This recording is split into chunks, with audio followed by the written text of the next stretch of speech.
Assalamualaikum warahmatullahi wabarakatuh. Sahabat semuanya, di episode sebelumnya kita sudah membahas panasnya isu rebutan tambahan kuota haji 2026 Indonesia dapat bagian atau tidak. Kita kupas bahwa tambahan kuota bukan sekadar soal angka, tapi juga soal diplomasi dan posisi tawar.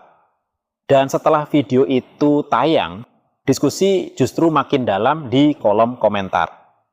Ada yang bilang, minta sekarang juga. Ada yang mengingatkan, fokus dulu pembenahan manajemen. Dan ada satu usulan menarik, tetap ajukan tambahan kuota. Tapi sambil memperketat tes kesehatan dan memastikan kesiapan jamaah. Nah, di episode kali ini kita tidak lagi bicara setuju atau tidak.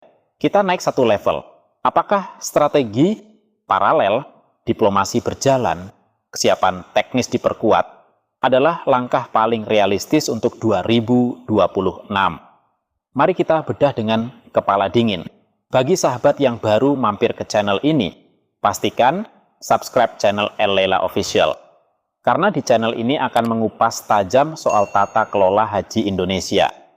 Sahabat semuanya, antrean haji di beberapa daerah sudah mencapai puluhan tahun. Tekanan publik nyata. Secara logika, mengajukan tambahan kuota adalah langkah wajar. Karena kuota dasar Indonesia memang terbatas dibanding jumlah pendaftar. Namun, tahun 2026 juga menjadi fase penting konsolidasi sistem dan manajemen penyelenggaraan. Artinya, ada faktor kesiapan yang tidak bisa diabaikan. Disinilah muncul dua arus pemikiran, diplomasi dan kesiapan teknis. Sahabat semua, dalam praktik hubungan haji dengan Kementerian Haji dan Umroh Arab Saudi, yang dinilai bukan hanya surat permohonan tambahan kuota, yang dilihat adalah kelancaran operasional, kedisiplinan manajemen, kepatuhan regulasi, dan kesiapan kesehatan jamaah. Karena bagi otoritas Saudi, stabilitas dan keselamatan jamaah adalah prioritas utama. Artinya, diplomasi bukan hanya bicara angka. Diplomasi adalah soal kepercayaan. Sahabat semua, usulan memperketat tes kesehatan sebelum keberangkatan sebenarnya sangat strategis. Kenapa? Karena faktor kesehatan jamaah selalu menjadi perhatian besar setiap musim haji. Cuaca ekstrem, kepadatan jutaan jamaah, serta risiko medis membuat screening kesehatan menjadi krusial. Jika Indonesia menunjukkan validasi kesehatan lebih ketat, edukasi medis lebih awal, kepastian jamaah benar-benar siap secara fisik, maka itu bukan hanya urusan domestik. Itu adalah pesan diplomatik bahwa Indonesia siap mengelola tambahan kuota secara bertanggung jawab. Jika hanya agresif meminta tambahan kuota tanpa kesiapan teknis, risikonya tekanan operasional meningkat. Jika hanya fokus pembenahan tanpa membuka komunikasi diplomasi, momentum bisa hilang. Karena negosiasi kuota bukan proses instan, biasanya dibangun jauh hari. Maka pendekatan paralel terlihat lebih realistis. Dalam hubungan antar negara, reputasi tahunan sangat menentukan. Satu musim haji yang tertib dan sukses bisa memperkuat kepercayaan. Dan ketika kepercayaan itu terbentuk, tambahan kuota bukan lagi sekadar permintaan, tapi menjadi konsekuensi dari kesiapan. Disinilah strategi menjadi penting, bukan soal cepat atau lambat, tapi soal matang dan meyakinkan. Sahabat semuanya, tambahan kuota haji 2026 bukan sekadar isu angka.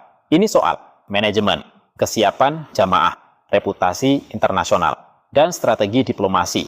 Mungkin bukan soal minta sekarang atau nanti, tapi bagaimana memastikan ketika kita meminta, kita benar-benar siap.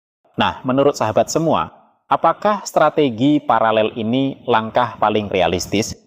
Atau justru ada pendekatan lain yang lebih tepat? Tulis pendapat sahabat semua di kolom komentar. Dan di episode selanjutnya kita akan mengupas soal bagaimana jika Indonesia benar-benar mendapat tambahan kuota haji 2026. Apakah sebaiknya diprioritaskan untuk jamaah lansia yang masa tunggunya sudah sangat lama, atau tetap mengikuti nomor porsi murni tanpa pengecualian demi menjaga keadilan sistem? Pastikan, sahabat semuanya, subscribe channel El Leila Official. Karena kita tidak hanya membahas isu, tapi membedah sistemnya. Sampai jumpa di episode selanjutnya. Wassalamualaikum warahmatullahi wabarakatuh.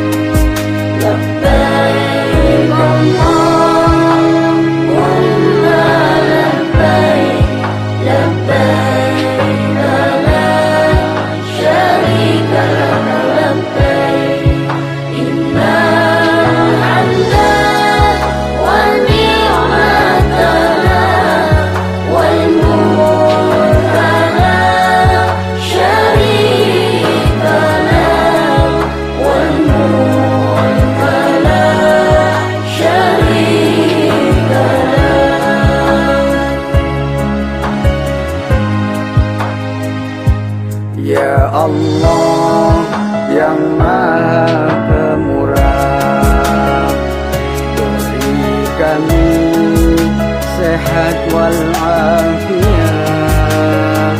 rizki berlimpah yang halal barakah, keluarga sakinah, mawaddah warahmah, putra putri yang salih salihah, ahli ilmu dan ahli ibadah.